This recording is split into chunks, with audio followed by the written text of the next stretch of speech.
सहारा और पल्स जैसी चिटफंड कंपनियों की जानकारी पाने के लिए सब्सक्राइब करें हमारे चैनल को और साथ के साथ हमारी बेल आइकन का बटन दबाएं ताकि हमारे द्वारा बनाई गई हर एक चिटफंड और सोसाइटियों से जुड़ी हर एक ताज़ा अपडेट पहुंचे सबसे पहले आपके पास। तो चलिए दोस्तों, चलते हैं न्यूज़ की ओर कि आज की ताज़ा खबर क्या है।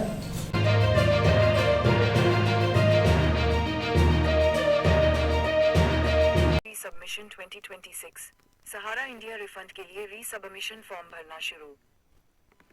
इसे राजधानी मेल ने प्रकाशित किया है। यदि आपके सहारा इंडिया रिफंड के आवेदन में किसी प्रकार की कोई गलती हो गई है तो अब आप इसमें सुधार कर सकते हैं।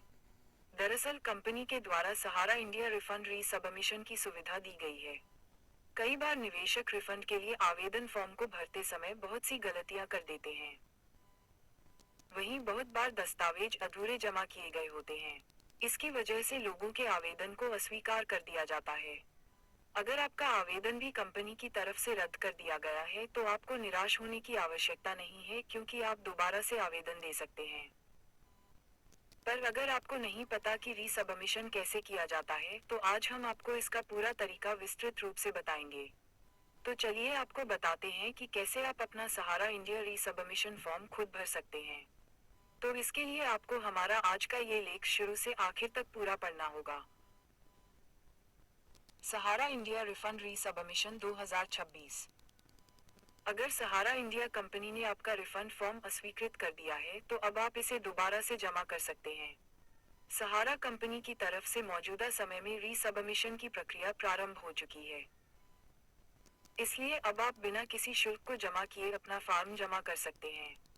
दरअसल जितने भी लोगों के आवेदन अस्वीकार किए गए हैं, इन सबको अब दोबारा से मौका दिया गया है आवेदन जमा करने का। आप सहारा इंडिया कंपनी की संबंधित वेबसाइट पर जाकर अपना आवेदन जमा कर सकते हैं। आपको अपना फॉर्म जमा करने के लिए किसी भी कार्यालय नहीं जाना पड़ेगा, क्योंकि री सबमिशन फॉर्म घर बैठे ही भरा जा सकता है। सहारा इंडिया रिफंड 2026 ओवरव्यू। मंत्रालय का नाम सहकारिता मंत्रालय। लेख का नाम सहारा इंडिया रिफंड री सबमिशन। वर्ष संस्था का नाम सहारा इंडिया परिवार।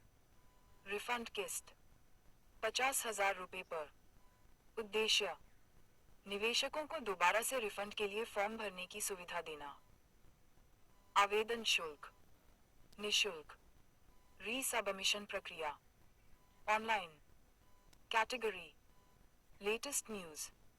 आधिकारिक वेबसाइट https://mokrifin.crcs.gov.in/। सहारा इंडिया रिफंड री सबमिशन का उद्देश्य। सहारा इंडिया रिफंड री सबमिशन का मुख्य उद्देश्य निवेशकों को दोबारा से रिफंड का दावा करने के लिए फॉर्म भरने की सुविधा देना है। जिन लोगों के आवेदन किसी गलती की वजह से अस्वीकृत कर दिए गए हैं, इन सबको दोबारा से अवसर दिया जाता है आवेदन देने का। इस तरह से जिन लोगों के पैसे फंसे हुए हैं, इन सबको फिर कंपनी की तरफ से धनराशि लौटाई जाएगी। सहारा इंडिया रिफंड री सबमिशन के महत्वपूर्ण फायदे। सहारा इंडिया रिफंड री सबमिशन के अंतर्गत बहुत से फायदे आप सबको मिल सकते हैं, जैसे कि आप अपने आवेदन में की गई गलती में सुधार करके इसे फिर से जमा कर सकते हैं। री सबमिशन फॉर्म को निवेशक घर से ही कुछ ही देर में सबमिट कर सकते हैं। आप अपने जमा किए गए आवेदन का स्टेटस ऑनलाइन चेक कर सकते हैं। आपका आवेदन सही से जमा हो जाएगा और इसे स्वीकार कर लिया जाएगा, तो फिर आपको जल्दी ही आपके पैसे लौटाए जाएंगे। सहारा इंडिया रिफंड री सबमिशन के लिए पात्रता। सहारा इंडिया रिफंड री सबमिशन की पात्रता निम्नलिखित प्रकार से बताई गई है। आवेदन जमा करने वाले व्यक्ति का फॉर्म कंपनी के द्वारा अस्वीकृत कर दिया गया हो। व्यक्ति ने सहारा इंडिया की सहकारी समिति में निवेश किया होना चाहिए। आवेदक के पास निवेश किए गए पैसे की रसीद होनी चाहिए। सहारा इंडिया रिफंड री सबमिशन के लिए आवश्यक दस्तावेज। आपको अगर सहारा इंडिया रिफंड री सबमिशन फॉर्म को जमा करना है तो इसके लिए आपको निम्नलिखित दस्तावेज जमा करने होंगे।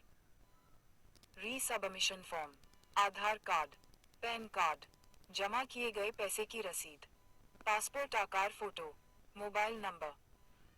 सहारा इंडिया रिफंड री सबमिशन के लिए आवेदन कैसे करें? सहारा इंडिया रिफंड के आवेदन पत्र को दोबारा से जमा करने के लिए आपको जो तरीका घर से दोहराना होगा, इसका विवरण हम निम्नलिखित बता रहे हैं। रिफंड री सबमिशन के लिए सबसे शुरुआत में आपको सहारा इंडिया कंपनी की वेबसाइट https://mocrefin.crcs.gov.in/ पर चले जाना है। होम पेज पर अब जो मेनू आएगा, आपको इसमें री सबमिशन वाला विकल्प मिलेगा, जिसे आपको क्लिक करना है।